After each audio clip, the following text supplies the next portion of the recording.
ஆமாத்தியரும் செலூக்கஸும் மாறு வேடத்தில் கிராம தலைவரிடம் பேசிக் கொண்டிருந்தார்கள். அப்போது கிராம தலைவர் ஒரு வெளிநாட்டு பெண்ணை சந்திரகுப்தர் காப்பாற்றினார் என்று கூறினார். அதை கேட்டவுடன் செலூக்கஸ் மிகவும் பதட்டமடைந்தான். உடனே ஆமாத்தியர் செலூக்கஸை பிடித்து இழுத்துக்கொண்டு அங்கிருந்து வெளியேறினார். அந்த கிராமத்திலிருந்து பிரிந்து கொஞ்ச தூரம் சென்ற பிறகு, ஏன் இப்படி முட்டாள்தனமாக நடந்து கொள்கிறீர்கள்? நீங்கள் ஒரு கிரேக்கர் என்று இங்கு யாருக்காவது தெரிந்தால் அவ்வளவுதான் என்று ஆமாத்தியர் கூறிக்கொண்டிருக்கும் பொழுதே தன்னுடைய இடையில் இருந்த வாளை உருவி ஆமாத்தியரை பார்த்து, நீங்கள் ஒரு பொய்யர் என்று இப்பொழுது நிரூபணமாகிவிட்டது. சட்டப்படி நான் இப்பொழுது உம்மை கொல்ல வேண்டும்.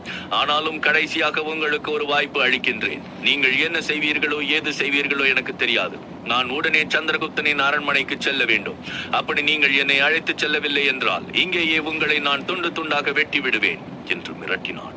இப்பொழுது ஆமாத்தியரின் நிலை பரிதாபமாக இருந்தது. தளபதி, தாங்கள் மீண்டும் ஒரு முறை சிந்தித்து செயல்படுங்கள். மகத நாட்டின் எல்லைக்குள் நான் உங்களை மிகவும் ரகசியமாக அழைத்துக் கொண்டு வந்து விட்டேன். ஆனால் சந்திரகுப்தனின் அரண்மனைக்குள் நுழைவது என்பது அவ்வளவு எளிதான காரியம் கிடையாது. அரண்மனைக்கு செல்லும் அனைத்து ரகசிய வழிகளும் ஏற்கனவே சாணக்கியரால் மூடப்பட்டு விட்டன. தற்போது நாம் பிரதான வாயில் வழியாக மட்டும்தான் செல்ல முடியும். மற்றவர்கள் அடையாளம் காண முடியாத அளவுக்கு என்னால் என்னுடைய முழு தோற்றத்தையும் மாற்றிக்கொள்ள முடியும். ஆனால் உங்களுடைய இந்த பிரகாசமான நிறத்தையும் உங்களுடைய உருவ அமைப்பையும் எந்த மாறு வேடம் போட்டாலும் மறைக்க முடியாது. எளிதாக வெளிப்படுத்திவிடும். அதனால் கொஞ்சம் நிதானமாக சிந்தித்து செயல்பட வேண்டும் என்று சொல்லிக் கொண்டிருக்கும் பொழுது, தேவையில்லாமல் வேறு ஏதேதோ பேசி நேரத்தை வீணாக்க வேண்டாம். அந்த ஆச்சாரியர் சாணக்கியரை எதிர்கொள்ள உங்களுக்கு தைரியம் இல்லை என்று எனக்கு தெரியும். அதனால் தான் அரண்மனைக்குள் நுழைய நீங்கள் ஏதேதோ சாக்கு போக்கு சொல்லிக் கொண்டிருக்கிறீர்கள். ஆனால் நீங்கள் எனக்கும் என்னுடைய வீரர்களுக்கும் பயந்துதான் ஆக வேண்டும். என்னுடைய மகள் ஹெலனாவுக்காக நான் யாருடைய உயிரையும் எடுக்க தயங்க மாட்டேன். உங்களுக்கு வேறு வாய்ப்பே இல்லை. நீங்கள் என்னுடன் அரண்மனைக்குள் வந்துதான் ஆக வேண்டும். அப்பொழுதுதான் உங்களுடைய தலை தப்பிக்கும் என்று செலூக்கஸ் கூறினான்.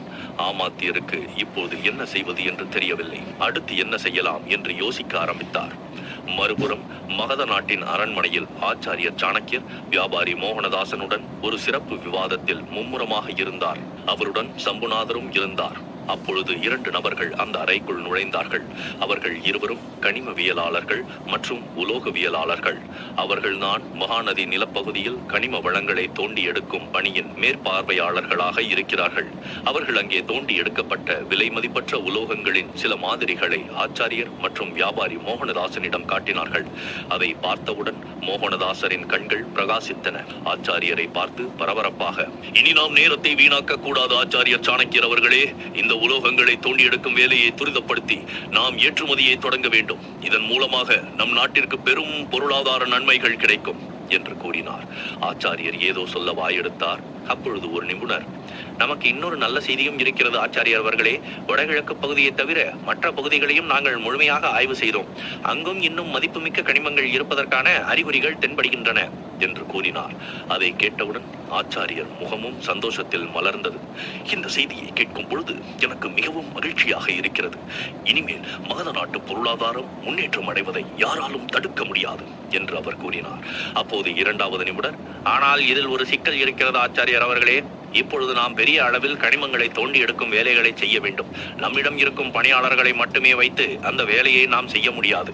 அதற்கு இன்னும் ஏராளமான தொழிலாளர்களும் பிற வளங்களும் தேவைப்படும் என்று கூறினார். அதை பற்றி நீங்கள் கவலைப்பட வேண்டாம். மற்ற செலவினங்களுக்கு கருவூலத்தில் இருந்து நிதி ஏற்பாடு செய்யப்படும். கூடுதலாக தேவைப்படக்கூடிய பணியாளர்களுக்கு அருகில் இருக்கும் நகரங்கள் மற்றும் கிராமங்களுக்கு தகவல் அனுப்புங்கள் என்று கூறினார். பிறகு சிறிது நேரம் அந்த 2 நிபுணர்களும் அவர்களிடம் பேசிக் கொண்டிருந்தார்கள். பிறகு திருப்தியாக அங்கிருந்து கிளம்பினார்கள். அவர்கள் கிளம்பியவுடன் ஆச்சாரியரின் கண்கள் சம்புநாதரின் மீது திரும்பியது. என்னவாயிற்று சம்புநாதரே? நீங்கள் ஏதோ தீவிர சிந்தனையில் இருப்பது போல இருக்கின்றதே என்று கேட்டார். ஆச்சாரியர் அவர்களே, இளவரசி நந்தினி தொடர்பாக நீங்கள் தனிப்பட்ட முறையில் நம்முடைய அமைச்சர்களிடம் சந்தித்து பேசியிருந்தீர்கள். அவர்கள் உங்களுடைய முடிவை ஏற்றுக்கொண்டாலும் ஒருவேளை இளவரசி மரண செய்தியை நாட்டு மக்களுக்கு பரப்பி விடுவார்களோ என்று எனக்கு சற்று அச்சமாக இருக்கிறது என்று தயங்கிக் கொண்டே கூறினார். அவர் கூறியதை கேட்ட ஆச்சாரியர் ஒரு கணம் அமைதியாக இருந்தார். அப்பொழுது வியாபாரி மோகனதாசர் தயங்கிக் கொண்டு, மன்னிக்க வேண்டும் ஆச்சாரியர் அவர்களே, இளவரசி நந்தினியின் மரணம் தொடர்பாக நீங்கள் ஏற்கனவே முடிவெடுத்து விட்டீர்கள். அப்படி இருக்கும்போது அந்த செய்தியை நீங்கள் அமைச்சர்களிடம் சொல்லி இருக்கவே தேவையில்லை. அவர்களிடமும் அதை நாம் மறைத்திருக்கலாம் என்று கூறினார். இல்லை வியாபாரி மோகனதாசரே, அவர்களை நான் தனியாக சந்தித்து நந்தினி மரண செய்தியை குறித்து தகவலை சொல்லியதில் எந்த தவறும் கிடையாது. அவர்கள் மன்னர் தனநந்தனின் காலத்திலிருந்தே இருக்கும் மூத்த அமைச்சர்கள். அவர்களிடம் நான் மதிப்பும் மரியாதையும் வைத்திருக்கிறேன். அவர்கள் மிகவும் பொறுப்பானவர்கள். அவர்கள் கூறியதை நான் ஏற்றுக்கொள்ளாவிட்டாலும் இளவரசி நந்தினியை பற்றிய தகவல் மகத நாட்டிற்கு எந்த அளவு முக்கியமானது என்று நான் கூறியதை அவர்கள் ஏற்றுக்கொண்டார்கள். இது அவர்கள் அனைவருக்கும் ஒரு தனித்துவ உணர்வை அளித்திருக்கும். நான் அவர்களின் மீது வைத்திருக்கும் நம்பிக்கையை அவர்கள் சிதைக்க மாட்டார்கள் என்று நான் நம்புகிறேன். அதே சமயம் நந்தினி இறந்த தகவலை நான் அவர்களிடமிருந்து மறைத்திருந்தால், அது பின்னர் அவர்களுக்கு தெரிய வந்தால், அவர்கள் என்னை சந்தேகிப்பது மட்டுமல்லாமல் எனக்கு எதிராக குரல் கொடுக்க ஆரம்பித்து விடுவார்கள். மக்கள் மத்தியில் பொய் பிரச்சாரம் செய்வதன் மூலம் மக்களை நமக்கு எதிராக தூண்டிவிடவும் செய்யலாம் என்று ஆச்சாரியர் கூறினார். அவர் கூறியதிலிருந்து அவருடைய புரிதல் மற்றும் தொலைநோக்கு பார்வையை கண்டு சம்புநாதர் திகைத்து போனார். அதே போல் வியாபாரி மோகனதாசரும் ஆச்சாரியரை ஒரு பாராட்டும் பார்வையுடன் பார்த்து கொண்டிருந்தார். சம்புநாதரே, நீங்கள் எதற்காகவும் கலங்க வேண்டாம், நிம்மதியாக இருங்கள். அமைச்சர்கள் நந்தினியின் மறைவு செய்தியை உடனே நாட்டு மக்களிடம் தெரிவிக்க மாட்டார்கள். கூடிய விரைவில் சந்திரகுப்தன் திரும்பி வர வேண்டும். அவன் வர தாமதமானால் நிலைமை மோசமாகலாம் என்று ஆச்சாரியர் தான் சொல்ல வந்ததை முடிக்கும் முன்பே அங்கு ஒரு குரல் கேட்டது. சக்கரவர்த்தி சந்திரகுப்தர் எப்பொழுது திரும்பி வருவார் என்று அந்த குரல் கேள்வி எழுப்பியது.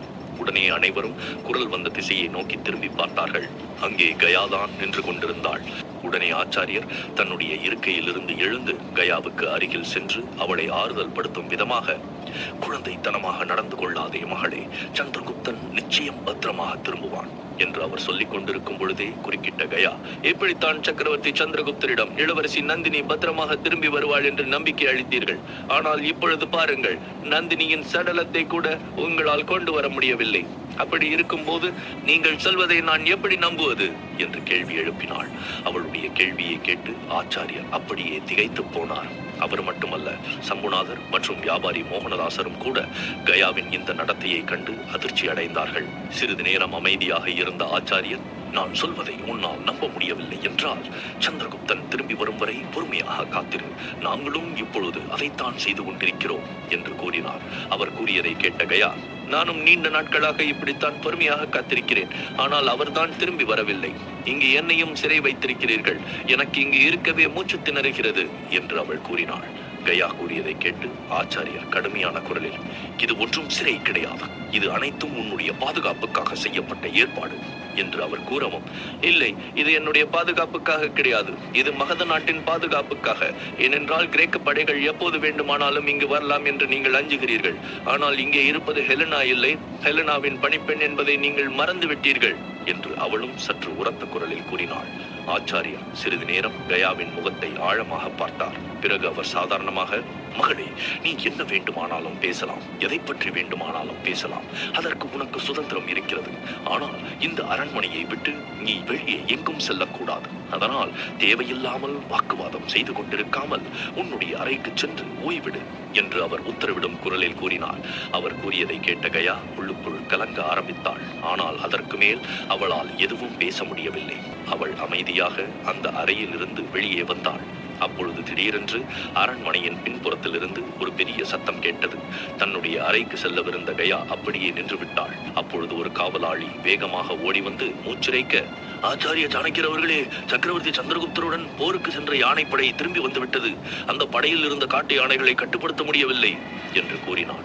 உடனே ஆச்சாரியர் ஏதோ சொல்ல முற்பட்டார். அப்பொழுது குறுக்கிட்ட கயா ஏளனமாக, 5 அறிவு உள்ள விலங்கு கூட மகத நாட்டின் சக்கரவர்த்தியை பார்க்க முடியவில்லை என்று கலங்கி இருக்கிறது. ஆனால் மகத நாட்டின் அதிபுத்திசாலியான தலைமை ஆலோசகர் இன்னும் தான் திட்டமிட்டபடி அனைத்தும் நடக்கும் என்று நம்பிக்கொண்டிருக்கிறார் என்று கூறினாள்.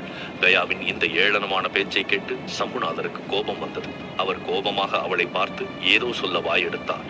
உடனே ஆச்சாரியர் அவரை தடுத்து நிறுத்தி, சம்புநாதரை, நீங்கள் உடனே படை வீரர்களை கொண்டு ஐராவதத்தை கட்டுப்படுத்துங்கள் என்று ஆணையிட்டார். அவர் பேசி முடிப்பதற்கு முன்பு குறுக்கிட்ட கயா, இல்லை ஆச்சாரியரே, பாவம் அந்த அப்பாவி மிருகத்தை உங்கள் படை வீரர்கள் சித்திரவதை செய்வதை நான் விரும்பவில்லை. நீங்கள் வஞ்சகத்தையும் பலத்தையும் பிரயோகித்து அதை கட்டுப்படுத்துவதை விட அன்பால் அதை கட்டுப்படுத்தலாம். அதை வனவிலங்குகள் எளிதாக புரிந்து கொள்ளும் என்று கூறியவள் அவர்களுடைய பதிலுக்கு காத்திராமல் அரண்மனையின் பின்பகுதியை நோக்கி வேகமாக ஓட ஆரம்பித்தார். உடனே ஆச்சாரியர் சம்புநாதரை பார்த்து, உடனே அந்த பெண்ணை பின்தொடர்ந்து செல்லுங்கள் என்று உத்தரவிட்டார். உடனே சம்புநாதரும் சில காவலர்களும் அவளை பின்தொடர்ந்து ஓட ஆரம்பித்தார்கள். அதற்குள் கயா யானைகளை கட்டி வைத்திருக்கும் இடத்தை அடைந்து விட்டாள். அங்கே மிகவும் கலங்கிய நிலையில் பயங்கரமாக பிளிரிக்கொண்டு ஐராவதர் நின்று கொண்டிருந்தது. யானை பாகனோ அல்லது காவலாளர்களோ யாருக்கும் அதன் அருகில் செல்ல தைரியம் இல்லை. சற்று தொலைவில் நின்று கொண்டு தங்களுடைய ஆயுதங்களை காட்டி அதை பயமுறுத்த முயற்சி செய்து கொண்டிருந்தார்கள். ஆனால் அது ஐரவரதரை மேலும் கோபப்படுத்தியது. அப்பொழுது அவர்கள் அனைவரையும் பிடித்து தள்ளிவிட்டு அந்த யானைக்கு முன்னால் போய் நின்றாள் கயா. அவளை பார்த்தவுடன் ஐரவரதர் இன்னும் சத்தமாக பிளிர ஆரம்பித்தது. ஆனால் அந்த பிளிரலை பார்த்து கொஞ்சம் கூட கலங்கவில்லை. அதன் கண்களை அவள் நேருக்கு நேராக பார்த்து கொண்டிருந்தாள். அவளுடைய கண்களை பார்த்தவுடன் சிறிது சிறிதாக அந்த யானையின் பிளிரல் சத்தம் குறைந்தது. சற்று நேரத்தில் அது முற்றிலும் அமைதி அடைந்து அப்படியே நின்றுவிட்டது.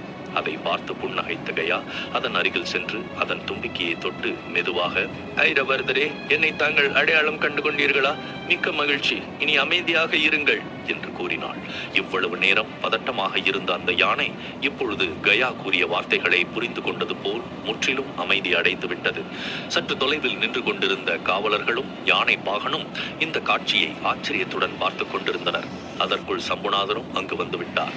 கயா இப்பொழுது ரகசிய குரலில், ஐராவதரே, நான் உங்கள் தளபதி சந்திரகுப்தரை சந்திக்க வேண்டும், எனக்கு உதவி செய்வீர்களா என்று கேட்டாள். அவள் கூறியதை புரிந்து கொண்ட ஐராவதம் சரி என்பது போல் தலையை ஆட்டியது. பிறகு சற்றென்று தன்னுடைய தும்பிக்கையை உயர்த்தி மற்ற யானைகளை பார்த்து விளிர ஆரம்பித்தது. சற்று தொலைவில் இருந்து இதை அனைத்தையும் பார்த்து கொண்டிருந்த சம்புநாதர் உரத்த குரலில், வந்துவிடு கயா, வந்துவிடு, அதனிடமிருந்து விலகி வந்துவிடு என்று கத்தினார். பிறகு அவர் தன்னுடைய படை வீரர்களை பார்த்து, உடனே விரைந்து சென்று ஐராவதரை இழுத்து கொண்டு சென்று அதன் இடத்தில் வைத்து சங்கிலியால் இறுக்கமாக கட்டி போடுங்கள் என்று உத்தரவிட்டார். சம்புநாதரின் இந்த உத்தரவு ஐராவதருக்கும் கேட்டது. உடனே அது தன்னுடைய தும்பிக்கையை உயர்த்தி கொண்டு போர்க்களத்தில் நடக்கும் ஒரு மாவீரனை போல காவலாளிகளின் முன்னால் வந்து நின்றது. அதனால் காவலர்கள் பின்வாங்கி சென்றார்கள். அப்போது சம்புநாதரே முன்வந்து அதை அடக்குவதற்காக கயா செய்தது போலவே அதனுடைய கண்களை உற்று பார்த்து, ஐராவதரே, அமைதி அடையுங்கள் என்று கூறினார். ஆனால் சம்புநாதரின் நோக்கத்தை புரிந்து கொண்ட ஐராவதம் திடீரென்று தன்னுடைய தும்பிக்கையை உயர்த்தி பயங்கரமாக பிளிரியது. அந்த சத்தத்தை கேட்டு சம்புநாதர் பீதி அடைந்து பின்வாங்க ஆரம்பித்தார். அப்பொழுது ஐராவதத்திற்கு பக்கத்தில் நின்று கொண்டிருந்த கயா அவசரமாக யானை கொட்டிலுக்குள் சென்று அங்கு கட்டி வைக்கப்பட்டிருந்த மற்ற யானைகள் அனைத்தையும் அவிழ்க்க ஆரம்பித்தாள். அனைத்து யானைகளையும் அவிழ்த்துவிட்டு அவள் ஓடிச் சென்று அந்த யானை கொட்டிலின் பின்பக்க சுவரில் ஏறி மறுபக்கம் குதித்தாள். இப்பொழுது அவளுக்கு முன்னால் ஒரு நீண்ட வயல் இருந்தது. அதை தொடர்ந்து அடர்ந்த காடு இருந்தது. யானை கொட்டிலுக்கு வெளியில் நிறைய குதிரைகள் கட்டி வைக்கப்பட்டிருப்பதை அவள் கவனித்தாள். அவள் கண்களில் ஒரு மின்னல் பளிச்சிட்டது. இப்பொழுது அவளால் அவிழ்த்து விடப்பட்ட யானைகள் அனைத்தும் கொட்டிலில் இருந்து வெளியே வந்திருந்தன. அந்த யானைகள் அனைத்தையும் பார்த்த ஐராவதர் காதை கிழிக்கும் அளவுக்கு பயங்கரமாக பிளிரியது. அங்கு நின்று கொண்டிருந்த சம்புநாதர் மற்றும் மற்ற காவலர்களை அசையாமல் அதே இடத்தில் நிறுத்தி வைப்பதற்கான சமிக்ஞையாக அது இருந்தது. ஐராவதரின் இந்த பிளிரல் சத்தத்தை கேட்டு காவலர்கள் அனைவரும் பயந்து பின்வாங்கினார்கள். ஆனால் சம்புநாதருக்கு அனைத்தும் புரிந்துவிட்டது. அவர் தன்னுடைய காவலர்களை பார்த்து, யாரும் அசைய வேண்டாம், நீங்கள் அனைவரும் அப்படியே உங்களிடத்தில் அமைதியாக நில்லுங்கள். இந்த யானைகளை நாம் தாக்க வேண்டாம், நாம் இங்கிருந்து அசையக்கூடாது என்று அவை விரும்புகின்றன என்று உத்தரவிட்டார். அவர் கூறியதை கேட்டு அனைத்து காவலர்களும் அந்தந்த இடத்திலேயே அசையாமல் நின்று கொண்டிருந்தார்கள். அங்கு என்ன நடக்கப் போகிறது என்பதை சம்புநாதர் புரிந்து கொண்டார். அவர் அவ்வளவு எளிதில் அதை நடக்க விட மாட்டார். அவர் ஐராவதரின் கண்களை பார்த்து கொண்டே அடிமேல் அடி வைத்து பின்வாங்க ஆரம்பித்தார். பிறகு திடீரென்று அவர் யானைகளை கட்டி வைக்கும் கொட்டிலை நோக்கி ஓட ஆரம்பித்தார். அங்கிருந்து கயா ஏறி குதித்தது போலவே அந்த மதில் சுவரில் ஏறி குதித்து அந்த பக்கம் பார்த்தார். அங்கே குதிரையை கட்டி வைக்கும் இடத்திலிருந்து ஒரு குதிரையை கயா அவிழ்த்து கொண்டிருப்பதை அவர் கவனித்தார். உடனே அவர், கயா, என்ன செய்கிறாய்? உடனே அரண்மனைக்கு திரும்பி வா என்று எச்சரிக்கும் குரலில் கூறிக்கொண்டு அவர் தன்னுடைய வாளை எடுத்தார். ஆனால் கயா அவருடைய வார்த்தைகளை கேட்க தயாராக இல்லை. அதற்குள் அவள் குதிரையை கட்டி வைத்திருந்த கயிறை அவிழ்த்து விட்டாள். ஆனால் சம்புநாதர் அவளை நெருங்கிவிட்டார். பின் அவர் அவளை தாக்குவதற்காக வாளை ஓங்கினார். அதற்குள் சுதாரித்துக் கொண்டு அவள் பாய்ந்து சென்று அவருடைய கையில் இருந்த வாளை தட்டிவிட்டாள். இப்பொழுது அவர் கையில் இருந்த வாள் கீழே விழுந்தது. கண்ணிமைக்கும் நேரத்தில் அந்த வாளை அவள் கையில் எடுத்துக்கொண்டாள். அடுத்த நிமிடம் பாய்ந்து குதிரையில் தாவி ஏறிக்கொண்டாள். அவர் அப்படியே திகைத்து போய் நின்று விட்டார். அவரை பார்த்த கயா, என்னை மன்னியுங்கள் சம்புநாதரே, நான் உங்களை காயப்படுத்த விரும்பவில்லை. தயவு செய்து என்னை தடுக்காதீர்கள். நான் கூடிய விரைவில் திரும்பி வருவேன் என்று ஆச்சாரியிடம் கூறுங்கள் என்று சொல்லிவிட்டு குதிரையிடம் சமிக்ஞை செய்தாள். அவளுடைய சமிக்ஞையை புரிந்து கொண்ட குதிரை காட்டை நோக்கி வேகமாக ஓட ஆரம்பித்தது. இது அனைத்தையும் சம்புநாதர் திகைத்து போய் பார்த்து கொண்டிருந்தார். சிறிது நேரத்தில் சுதாரித்துக் கொண்ட அவர் உடனே அருகில் இருந்த ஒரு குதிரையில் தாவி ஏறி அவளை பின்தொடர நினைத்தார். அப்பொழுது, வேண்டாம் சம்புநாதரே, நில்லுங்கள் என்று ஒரு உரத்த குரல் கேட்டது. உடனே அவர் திரும்பி பார்த்தார். அங்கே ஆச்சாரியர் நின்று கொண்டிருந்தார். அவருடைய ஆச்சரியம் மேலும் அதிகரித்தது. அவருக்கு அருகில் வந்து ஆச்சாரியர் குதிரையின் கடிவாளத்தை பிடித்துக் கொண்டு, அன்பினால் இவ்வளவு நாட்களாக அடக்கி வைக்கப்பட்டவளை இனிமேலும் தடுத்து நிறுத்துவது முறையல்ல சம்புநாதரே. அப்படி செய்தால் அது பேரழிவாக மாறிவிடும். அவள் தன்னுடைய விருப்பப்படி நடந்து கொள்ளட்டும். கூடிய விரைவில் அவள் திரும்பி வருவாள் என்று நான் நம்புகிறேன் என்று கூறினார். ஆச்சாரியர் கூறியதை கேட்ட சம்புநாதர் எதுவும் சொல்லவில்லை. அமைதியாக குதிரையில் இருந்து கீழே இறங்கினார். ஆச்சாரியர் மதிலை தாண்டி காட்டின் பக்கம் பார்த்தார். அதற்குள் கயா அவருடைய பார்வையிலிருந்து முற்றிலும் மறைந்து போனாள். மறுபுறம் நாகநாட்டின் மன்னர் புஷ்பநாதர் வழக்கம் போல அரண்மனையில் தன்னுடைய பணிப்பெண்கள் மற்றும் வேசிகள் புடைசூழ உல்லாசமாக இருந்தார். செயற்கை ஏரியில் இருக்கும் ரகசிய பாதையில் அவர் அனுப்பி வைத்த 2 பணிப்பெண்களும் ரமணிகாவின் மாய அரண்மனைக்குள் நுழைந்து சந்திரகுப்தனை மீட்டுக் கொண்டு வருவார்கள் என்று அவர் உறுதியாக நம்பினார். அதனால் அவர் இப்பொழுது மகிழ்ச்சியாக இன்னும் அதிகமாக மது அருந்திக் கொண்டிருந்தார். தன்னை சுற்றி இருந்த அழகான பெண்களை பார்த்து அவர், அந்த வஞ்சகி ரமணிகா தான் பெரிய புத்திசாலி என்று நினைத்துக் கொண்டிருக்கிறாள். என்னை அடக்கி இந்த நாட்டை அபகரிக்க முயற்சி செய்கிறாள். நான் புஷ்பநாதன். என்னிடம் அவளுடைய தந்திரம் பலிக்காது. என்னிடம் இருக்கும் ஒவ்வொரு பணிப்பெண்ணும் அவளிடம் இருக்கும் 10 பணிப்பெண்களுக்கு சமம் என்று கூறி அவர் தன்னை சுற்றி இருந்த அழகிகள் அனைவரையும் தன்னுடைய 2 கைகளாலும் ஒரு சேர அணைத்துக் கொள்ள முயற்சி செய்தார். ஆனால் அவரால் அப்படி செய்ய முடியவில்லை. இதை பார்த்து அந்த வேசிகள் அனைவரும் வாய்விட்டு சிரித்தார்கள். புஷ்பநாதரும் அவர்களுடன் சேர்ந்து சிரிக்க ஆரம்பித்தார். அந்த அறை முழுவதும் அவர்களின் சிரிப்பு சத்தம் எதிரொலிக்க தொடங்கியது. அப்பொழுது திடீரென்று அந்த அறையின் கதவு திறந்து கொண்டது. ராணி ரமணிகா தான் அங்கே உள்ளே நுழைந்தாள். அவளை தொடர்ந்து அவரது பணிப்பெண்கள் சிலரும் உள்ளே நுழைந்தனர். அவர்களுடைய கையில் வாள்களும் வேல்களும் இருந்தன. இவ்வளவு நேரம் புஷ்பநாதனுடன் சேர்ந்து சந்தோஷமாக சிரித்துக் கொண்டிருந்த அந்த வேசிகள் அனைவரும் கையில் வாளுடன் வந்த ரமணிகாவின் பணிப்பெண்களை பார்த்து உடனே அமைதியாக வாயை மூடிக்கொண்டார்கள். அவர்களை பார்த்தவுடன் புஷ்பநாதனுக்கு எரிச்சலாக இருந்தது. அவர் கண்கள் ரமணிகாவை பார்த்து வெறுப்பை உமிழ்ந்தன. புஷ்பநாதனை சுற்றிலும் நின்று கொண்டிருந்த வேசிகளின் மீது ரமணிகாவின் பார்வை சென்றது. உங்களுக்கு இன்னும் ஆசையே அடங்கவில்லையா? உங்களுக்கு கொஞ்சம் கூட வெட்கமே இல்லையா என்று அவளும் கோபமாக கேட்டாள். அவளை பார்த்த புஷ்பநாதன் ஏளனமான குரலில், வெட்கத்தை பற்றி யார் பேசுவது? உனக்கு வெட்கம் இருக்கிறதா? அதை சொல் முதலில். உன்னுடைய கணவன் உயிரோடு இருக்கும் பொழுது அந்த சந்திரகுப்தனுடன் உல்லாசமாக இருக்க நினைக்கிறாய். அவனுடைய ராணியாக வேண்டும் என்று பகல் கனவு கண்டு கொண்டிருக்கிறாய். உன்னுடைய கனவு எப்பொழுதும் நிறைவேறாது. இப்பொழுதே நான் உன்னை கொல்லப் போகிறேன் என்று கூறிய புஷ்பநாதன் எழுந்து ரமணிகாவை நோக்கிச் சென்றான். உடனே ரமணிகாவுடன் நின்று கொண்டிருந்த 2 பணிப்பெண்கள் தங்களுடைய வாளை அவருக்கு முன்பாக குறுக்காக உயர்த்தி காட்டினார்கள். அதன் பிறகு அவரால் அடுத்த அடி எடுத்து வைக்க முடியவில்லை. அவன் தன்னுடைய வேசிகளை திரும்பி பார்த்தான். அவர்கள் அனைவரும் அந்த அறையின் மூலையில் பதுங்கிக் கொண்டிருந்தார்கள். அவர்களை ரமணிகாவின் மற்ற பணிப்பெண்கள் சூழ்ந்து கொண்டு நின்று கொண்டிருந்தார்கள். இது அனைத்தும் பார்த்த புஷ்பநாதனின் எரிச்சல் இன்னும் அதிகரித்தது. அவனை பார்த்து கேலி செய்யும் குரலில், உனக்கு மனைவி என்று நான் இருக்கும் பொழுதே இந்த வேசிகளுடன் சேர்ந்து நீ உல்லாசம் அனுபவித்துக் கொண்டிருக்கிறாய். அப்படிப்பட்ட உனக்கு என்னுடைய புனிதமான காதலை பற்றி பேச எந்த அருகதையும் கிடையாது என்று கூறினாள். அவள் கூறியதை கேட்டவுடன் கோபமடைந்த புஷ்பநாதன், உன்னுடைய பேராசைக்கு காதல் என்று பெயர் வைக்காதே. உன்னால் யாரையும் காதலிக்க முடியாது. உன்னுடைய பேராசைக்காக சந்திரகுப்தனை உன்னுடைய மாய வலையில் சிக்க வைத்திருக்கிறாய். அவ்வளவு ஏன், என்னுடைய தந்தையின் அன்பை கூட உன் தேவைக்காக பயன்படுத்திக் கொண்டாய். அவரை முட்டாளாக்கி இந்த நாட்டின் முதலமைச்சரானாய். உன்னை போன்ற கேடுகட்ட ஒரு பெண்ணை நான் வாழ்நாளில் சந்தித்ததில்லை என்று அவன் ரமணிகாவை பற்றி கேவலமாக பேசிக்கொண்டே போனான். அதை ரமணிகாவால் காது கொடுத்து கேட்க முடியவில்லை. அவள் ஆவேசமாக, போதும் நிறுத்துங்கள். நான் மட்டும் அப்படி செய்யவில்லை என்றால் தனநந்தர் சந்திரகுப்தனுக்கு மகத நாட்டை தாரை வார்த்து கொடுத்தது போல இந்த நாக நாட்டையும் நீங்கள் தாரை வார்த்து கொடுத்து நாசம் செய்திருப்பீர்கள். இனிமேல் உங்களுடைய கனவு எதுவும் பலிக்காது. இந்த நாக நாடு மட்டுமல்ல, இந்த முழு பாரதத்தையும் நான் தான் ஆளப்போகிறேன் என்று அவள் ஆணவமாக கூறினாள். அவள் கூறியதை கேட்டு புஷ்பநாதன், பகல் கனவு காணாதே ரமணிகா, நீ விரைவில் அழியப் போகிறாய். இன்னும் சிறிது நேரத்தில் உன்னுடைய பிடியில் இருக்கும் சந்திரகுப்தன் என்னுடைய கட்டுப்பாட்டிற்கு வரப்போகிறான். அதற்கு பிறகு நான் உன்னை என்ன செய்ய போகிறேன் என்று பார் என்று அவர் கூறினார். அவன் கூறியதை கேட்டு ரமணிகா சத்தமாக சிரிக்க ஆரம்பித்தாள். பிறகு அவள் 2 முறை கைகளை தட்டினாள். அறைக்கு வெளியில் நின்று கொண்டிருந்த அவளுடைய பணிப்பெண்கள் சிலர் உடனே உள்ளே வந்தார்கள். அவர்கள் கைகளில் சந்திரகுப்தனை மீட்டு வருவதற்காக ஏரிக்குள் நுழைந்து ரமணிகாவின் பணிப்பெண்களால் அம்பு எய்து கொல்லப்பட்ட 2 பணிப்பெண்கள் இருந்தார்கள். தங்கள் கைகளில் ஏந்தி இருந்த அந்த 2 பெண்களையும் புஷ்பநாதனின் முன்னால் அவர்கள் தூக்கி எறிந்தார்கள். அதை பார்த்தவுடன் புஷ்பநாதனின் முகம் பேயறைந்தது போல மாறியது. ரமணிகா புஷ்பநாதனை பார்த்து ஒரு வஞ்சக புன்னகையுடன், உன்னுடைய இந்த 2 வேசிகளும் கூடிய விரைவில் திரும்பி வருவார்கள் என்று அவர்களுக்காக நீ ஆசையாக காத்துக் கொண்டிருந்தாய் அல்லவா? இதோ இவர்கள் திரும்பி வந்து விட்டார்கள். சக்கரவர்த்தி சந்திரகுப்தனை நான் எப்படி என்னுடைய கட்டுப்பாட்டுக்குள் வைத்திருக்கிறேன் என்று இவர்களிடம் கேட்டு தெரிந்து கொள். என் பணிப்பெண்கள் எப்படி இவர்களை இரக்கமின்றி கொன்றார்கள் என்பதையும் இவர்கள் நிச்சயமாக உனக்கு சொல்வார்கள் என்று சொல்லிவிட்டு புஷ்பநாதனை பார்த்து எச்சரிக்கும் குரலில், எனக்கு தெரியும் புஷ்பநாதனே, என்னுடைய மாய மாளிகைக்குள் நுழையும் ரகசிய வழியை நீதான் கண்டுபிடித்திருக்கிறாய் என்று நான் நினைத்தேன். உனக்கு நான் கடைசி வாய்ப்பு தருகிறேன்.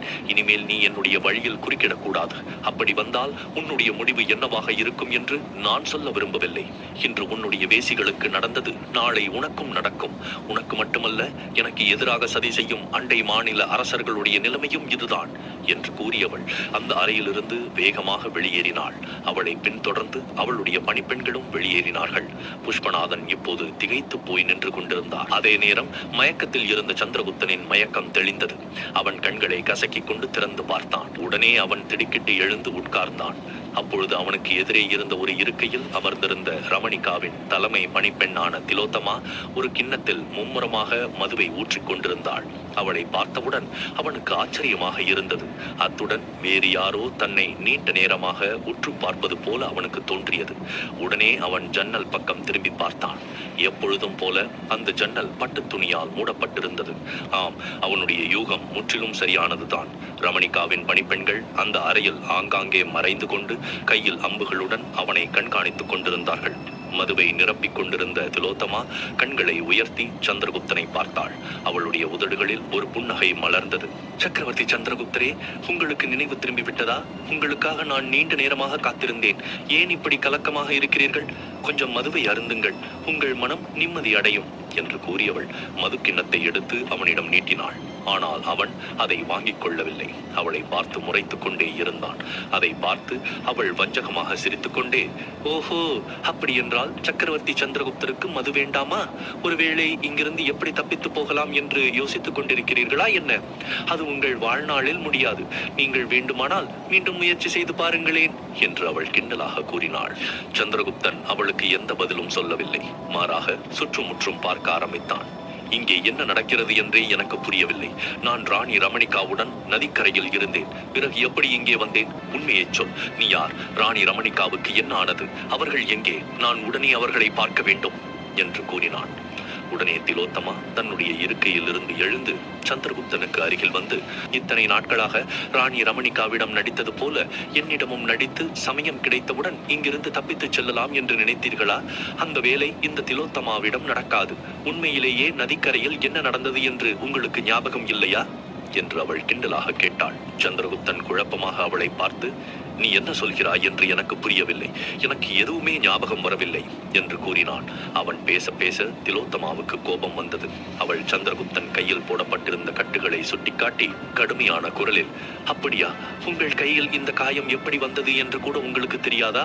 இங்கிருந்து தப்பிப்பதற்காக அந்த நதியில் நீங்கள் குதிக்க பார்த்தீர்கள். அப்பொழுது எங்கள் பணிப்பெண் தன்னுடைய அம்புகளால் உங்களை மயக்கமடைய செய்து விட்டாள் என்று திலோத்தமா கூறினாள். ஏதோ ஞாபகம் வந்தவன் போல, ஆமாம் ஆமாம், எனக்கு இப்பொழுதுதான் ஞாபகம் வருகிறது. நானும் ராணி ரமணிகாவும் அந்த காட்டுக்குள் இருந்த நதிக்கரையில் கால்களை தண்ணீரில் நனைத்தபடி பேசிக் கொண்டிருந்தோம். அப்போது திடீரென்று ஆற்றின் நீர் ரத்தம் போல சிவப்பாக மாறியது. அப்போது 2 பெண்கள் ஆற்றில் இருந்து வெளியே வந்தார்கள். அவர்கள் என்னை ஆற்றுக்குள் இழுக்க முயற்சி செய்தார்கள். என்று அவன் கூறினான். அவன் கூறியதை கேட்டவுடன் திலோத்தமாவின் உதடுகளில் மீண்டும் ஒரு புன்னகை மலர்ந்தது. சரி, இப்பொழுது சொல்லுங்கள், நீங்கள் இங்கிருந்து தப்பித்து ஓட பார்த்தீர்கள் தானே? ராணி ரமணிகா உங்களை அங்கிருந்து அழைத்துக் கொண்டு செல்ல முற்படும் போது நீங்கள் ஏன் தப்பிக்க முயற்சி செய்து ஆற்றில் குதிக்க பார்த்தீர்கள் என்று அவள் கேட்டாள். அவள் கூறியதை கேட்டு சந்திரகுப்தன் வெறிகொண்டு அவளை பார்த்து ஆவேசமாக, போதும் நிறுத்து, நீ பொய் சொல்லி என்னை சிக்க வைக்க நினைக்கிறாய். நான் ஒன்றும் அங்கிருந்து தப்பித்துச் செல்ல முயற்சிக்கவில்லை. அந்த ஆற்றின் நீர் சிவப்பு நிறமாக இருந்தது. இந்த 2 பெண்களை தவிர வேறு யாராவது ஆற்றில் இருந்து வந்து ரமணிகாவை தாக்க முயற்சி செய்வார்களோ என்று நினைத்து அவரை காப்பாற்றுவதற்காகத்தான் தண்ணீரில் குதித்தேன் என்று கூறினான். அவன் கூறியதை கேட்டவுடன் திலோத்தமா குழம்பி போனாள். இப்பொழுது என்ன செய்வது என்று தெரியவில்லை. அந்த அறையில் ஆங்காங்கே பதுங்கியிருந்த பணிப்பெண்கள் அனைவரும் தங்களுடைய கைகளில் இருந்து அம்பை சந்திரகுப்தனை நோக்கி எய்வதற்கு தயாராக இருந்தார்கள். அவர்கள் அனைவரும் திலோத்தமாவின் உத்தரவுக்காக காத்துக் கொண்டிருந்தார்கள். சிறிது நேரம் யோசித்த திலோத்தமா வேகமாக முன்னே சென்று சந்திரகுப்தனை பிடித்து தடுத்து, சக்கரவர்த்தி நிறுத்துங்கள், சற்று பொறுமையாக இருங்கள். ராணி ரமணிகாவுக்கு எதுவும் இல்லை, அவர் பாதுகாப்பாக இருக்கிறார். இன்னும் சிறிது நேரத்தில் அவர் இங்கே வருவார். அதுவரை நீங்கள் பொறுமையாக இருங்கள் என்று கூறிவிட்டு அவனை பிடித்து அழைத்து கொண்டு வந்து படுக்கையில் உட்கார வைத்தாள். சந்திரகுப்தனின் உடல் இப்பொழுது தளர்ந்து விட்டது. அவன் சொல் பேச்சு கேட்கும் குழந்தை போல அப்படியே படுத்துக்கொண்டு கண்களை மூடியவன், ரமணிகா, நீ எங்கே இருக்கிறாய்? ரமணிகா, நான் உடனே உன்னை பார்க்க வேண்டும். ரமணிகா என்று அவனுடைய வாய் முணுமுணுத்தது. சிறிது நேரம் அங்கேயே நின்று அவனுடைய முகத்தை உற்று பார்த்த திலோத்தமா தன்னுடைய பணிப்பெண்களுக்கு சைகை செய்தாள். அவர்கள் அனைவரும் அங்கே வந்தார்கள். அனைவரையும் அழைத்துக் கொண்டு அவள் அங்கிருந்து வெளியேறினாள். அவள் வெளியேறிய அடுத்த நிமிடம் அந்த அறையின் கதவு மற்றும் ஜன்னல்கள் அனைத்தும் ஒரு திடமான உலோகச் சுவரின் பின்னால் சென்று மறைந்தது. வெளியில் வந்த திலோத்தமா நேராக ராணி ரமணிகாவின் அறையை நோக்கி நடக்க ஆரம்பித்தாள். அப்போது அவளுக்கு எதிரே ரமணிகாவே வந்து கொண்டிருந்தாள். அவள் இப்பொழுது நேராக புஷ்பநாதனின் அரண்மனையிலிருந்துதான் வந்து கொண்டிருந்தாள். திலோத்தமாவை பார்த்ததும், என்ன திலோத்தமா, சக்கரவர்த்திக்கு சுயநினைவு வந்து விட்டதா என்று கேட்டாள். உடனே திலோத்தமா ஒரு ஆழ்ந்த பெருமூச்சை வெளியேற்றிவிட்டு, ஆமாம் மகாராணி, சக்கரவர்த்திக்கு சுயநினைவு வந்துவிட்டது. அவர் இப்பொழுது உங்களுடைய பெயரை மட்டுமே உச்சரித்துக் கொண்டிருக்கிறார். ஆமாம் மகாராணி, நான் சொல்வது உண்மைதான். அவர் அங்கிருந்து தப்பிக்க முயற்சிக்கவில்லை. மாறாக ஆற்றில் வேறு யாரேனும் பெண்கள் மறைந்திருந்து உங்களை தாக்க முயற்சி செய்கிறார்களா என்று பார்ப்பதற்காகத்தான் ஆற்றில் குதிக்க முயற்சி செய்திருக்கிறார். அதாவது உங்களுடைய உயிரை காப்பாற்றுவதற்காகத்தான் அவர் ஆற்றில் குதிக்க போனார் என்று திலோத்தமா கூறினாள். திலோத்தமா கூறியதை கேட்டு சிறிது நேரம் யோசித்த ரமணிகா, ஆமாம் திலோத்தமா, நீ சொல்வது உண்மையாக இருக்கலாம். அந்த கோழை புஷ்பநாதன் இப்பொழுது கூட என்னை கொல்ல பார்க்கிறான். ஆனால் நான் அவனிடம் இப்பொழுது தெளிவாக எச்சரிக்கை கொடுத்து விட்டு வந்திருக்கிறேன். இனிமேல் அவன் என்னுடைய வழியில் குறுக்கிட்டால் அவனுடைய உயிரை எடுக்கவும் நான் தயங்க மாட்டேன் என்று ரமணிகா கூறினாள். நீங்கள் சொல்வதெல்லாம் சரிதான் மகாராணி. ஆனால் இந்த சந்திரகுப்தரிடம் நீங்கள் கவனமாக இருக்க வேண்டும். அவர் ஏதோ நாடகமாடுகிறார் என்று என் உள்மனம் சொல்கிறது. வாய்ப்பு கிடைத்தால் நிச்சயமாக இங்கிருந்து தப்பிக்க மீண்டும் முயற்சி செய்வார் என்று திலோத்தமா கூறினாள். திலோத்தமா கூறியதை கேட்ட ரமணிகா சிறிது நேரம் யோசனையில் ஆழ்ந்தாள். பிறகு கடுமையான குரலில், சரி திலோத்தமா, இன்று இரவு நான் அவரை சந்திக்கப் போகிறேன். அப்பொழுது அவரை நான் சோதிப்பேன். என்னுடைய தேர்வில் அவர் தேர்ச்சி பெற்றால் பிரச்சனை இல்லை. அவ்வாறு இல்லை, என்னிடமிருந்து அவர் தப்பிக்க முயற்சி செய்தால் அவருடைய உயிரை நான் அப்பொழுதே எடுத்து விடுவேன். எனக்கு துரோகம் செய்பவர்களையும் ஏமாற்றுபவர்களையும் என்னால் தாங்கிக் கொள்ள முடியாது. அவர்கள் அனைவருக்கும் ஒரே தண்டனை, அது மரண தண்டனை தான் என்று அவள் கூறினாள். மறுபுறம் மகத நாட்டு அரண்மனை மிகவும் நிசப்தமாக இருந்தது. கயா அந்த அரண்மனையிலிருந்து தப்பித்து குதிரையில் ஏறி ஓடிய சம்பவத்திற்கு பிறகு அனைவரும் மிகவும் அதிர்ச்சியில் இருந்தார்கள். சாதாரண ஒரு கிரேக்க பணிப்பெண் என்று நினைத்துக் கொண்டிருந்த கயா யானை கொட்டிலில் இருக்கும் யானைகளை அடக்கி தன்னுடைய கட்டுப்பாட்டுக்குள் கொண்டு வந்து அவைகளின் உதவியுடன் இங்கிருந்து ஓடுவாள் என்பதை யாராலும் நம்ப முடியவில்லை. வியாபாரி மோகனதாசர், சம்புநாதர் இருவரும் ஆச்சாரியரின் அறையில் இருந்தார்கள். ஆச்சாரியரின் முன் சில குறிப்புகள் இருந்தன. அவர் அதை படித்துக் கொண்டிருந்தார். அங்கே இருந்த சம்புநாதர் இத்தனை வருட அனுபவம் மிக்க தன்னையே ஏமாற்றிவிட்டு ஓடிய கயாவை பற்றி யோசித்துக் கொண்டிருந்தார். அதே போலத்தான் வியாபாரி மோகனதாசரின் மனதிலும் பல கேள்விகள் எழுந்தன. அவர் ஆச்சாரியரிடம், ஆச்சாரியர் அவர்களே, கயா விஷயத்தில் நாம் அடுத்து என்ன செய்ய போகிறோம் என்று கேட்டார். வியாபாரி மோகனதாசன் கூறியதை கேட்ட உடனே ஆச்சாரியர் நகைச்சுவையாக சிரித்துக் கொண்டே, கயா விஷயத்தில் நாம் செய்வதற்கு என்ன இருக்கிறது? அவளுடைய அறைக்கு போடப்பட்டிருந்த காவலர்களை உடனடியாக அங்கிருந்து அகற்ற வேண்டியதுதான்.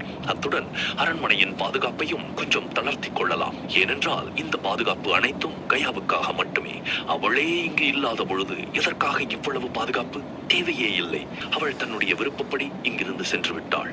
கூடிய விரைவில் திரும்பி வருவாள் என்ற நம்பிக்கை எனக்கு இருக்கிறது என்று ஆச்சாரியர் கூறினார்.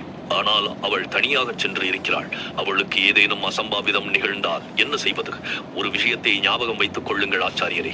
பேரரசர் சந்திரகுப்தரே கயாவை காப்பாற்றி அவளை அரண்மனைக்கு பாதுகாப்பாக அழைத்து வந்து அடைக்கலம் அளித்திருக்கிறார்.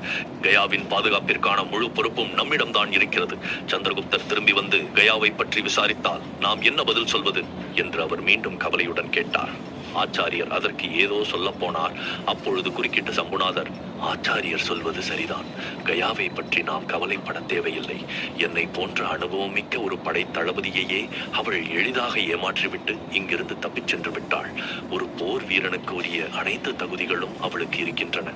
அதனால் எப்படிப்பட்ட ஆபத்து வந்தாலும் அவளால் அதிலிருந்து நிச்சயம் தன்னை காப்பாற்றிக் கொள்ள முடியும். அதாவது இளவரசி நந்தினியைப் போலவே கயாவும் திறமையான பெண் என்று சம்புநாதர் கூறினார். அவர்கள் இருவரும் கூறியதை கேட்ட பிறகுதான் வியாபாரி மோகனதாசருக்கு நிம்மதியாக இருந்தது. அதன் பிறகு அவர் எதுவும் சொல்லவில்லை. ஆச்சாரியர் தன் முன்னால் இருந்த குறிப்புகளை படிக்க ஆரம்பித்தார். அப்பொழுது ஒரு காவலாளி அங்கே வந்து ஆச்சாரியரை பணிவுடன் வணங்கி, 2 பார்வையாளர்கள் அரண்மனை வாசலில் நீண்ட நேரமாக நின்று கொண்டிருக்கிறார்கள். அவர்கள் உங்களை சந்திக்க வேண்டும் என்று காவலர்களிடம் வற்புறுத்தி கொண்டிருக்கிறார்கள். காவலர்கள் அவர்களை தடுத்தால் மட்டும் போதுமா அல்லது சிறைப்பிடிக்க வேண்டுமா என்று தங்களிடம் கேட்டு தெரிந்து கொள்வதற்காக வந்திருக்கிறேன் என்று காவலர் கூறினார். அரண்மனைக்குள் யாரும் வரக்கூடாது. அத்துமீறி யாராவது உள்ளே நுழைய முற்பட்டால் உடனே அவர்களை கைது செய்ய வேண்டும் என்று ஏற்கனவே உங்களுக்கு உத்தரவு பிறப்பிக்கப்பட்டிருக்கிறது. அப்படி இருக்கும்போது நீங்கள் எதற்காக தேவையில்லாமல் ஆச்சாரியரை தொந்தரவு செய்கிறீர்கள்? உடனே சென்று அவர்களை கைது செய்யுங்கள். அவர்கள் எதிர்த்தால் கொன்று விடுங்கள் என்று சம்புநாதர் கூறினார். சம்புநாதர் கூறியதை கேட்டவுடன் அந்த காவலர் குழப்பமான குரலில், மன்னிக்க வேண்டும் சேனாதிபதி அவர்களே, அவர்கள் மிகவும் விசித்திரமான மொழியில் பேசுகிறார்கள். அவர்கள் என்ன பேசுகிறார்கள் என்று எனக்கு தெரியவில்லை. அவர்கள் கடற்கொள்ளையர்கள் மற்றும் கிரேக்க நாட்டின் பெயரை மட்டுமே மீண்டும் மீண்டும் சொல்லிக் கொண்டிருக்கிறார்கள் என்று கூறினார். அந்த காவலர் கூறியதை கேட்டவுடன் ஆச்சாரியருக்கு அதிர்ச்சியாக இருந்தது. சம்புநாதர் மற்றும் மோகனதாசர் கூட ஆச்சாரியர் முகத்தை ஆச்சரியத்துடன் பார்த்தார்கள். உடனே ஆச்சாரியர் அந்த காவலாளியை பார்த்து, அவர்கள் இருவரையும் அரண்மனைக்கு அனுப்பிவே என்று உத்தரவிட்டார். ஆச்சாரியரின் உத்தரவு கிடைத்ததும் அந்த காவலர் அங்கிருந்து சென்று விட்டார். ஆச்சாரியர் தான் இருக்கும் இடத்தை விட்டு எழுந்து சம்புநாதரை பார்த்து, சம்புநாதரே, அரண்மனையின் காவலர்கள் அனைவரையும் நீங்கள் எச்சரித்திருக்கிறீர்கள் அல்லவா? கயாவை பற்றி எந்த தகவலும் அரண்மனைக்கு வெளியே செல்லக்கூடாது என்று காவலர்களிடம் எச்சரித்து விட்டீர்கள் தானே என்று மீண்டும் உறுதி செய்து கொண்டார். ஆமாம் ஆச்சாரியரே, நிச்சயமாக கயாவை பற்றிய எந்த தகவலும் அரண்மனையை விட்டு வெளியில் செல்லாது. அனைத்து காவலர்களும் மிகவும் விசுவாசமானவர்கள். நம்முடைய உத்தரவை மீறினால் அதற்கான விளைவுகள் எப்படி இருக்கும் என்று அவர்களுக்கு நன்கு தெரியும் என்று உறுதியான குரலில் சம்புநாதர் கூறினார். அவர் கூறியதை கேட்டு திருப்தி அடைந்த ஆச்சாரியர், அப்படியானால் வாருங்கள், அந்த பார்வையாளர்களை நாம் சந்திக்கலாம். என்னுடன் நீங்கள் இருவரும் வரலாம் என்று சொல்லிவிட்டு தன்னுடைய அறையிலிருந்து வெளியேறினார். அவரை தொடர்ந்து வியாபாரி மோகனதாசரும் சம்புநாதரும் அரண்மனை பிரதான வாயிலை நோக்கிச் சென்றார்கள். அரண்மனைக்கு வந்திருக்கும் அந்த பார்வையாளர்கள் யார்? ராணி ரமணிகா இன்று இரவு சக்கரவர்த்தி சந்திரகுப்தனுக்கு வைக்க போகும் தேர்வில் அவன் வெற்றி பெறுவானா? மேலும் தெரிந்து கொள்ள தொடர்ந்து கேளுங்கள்.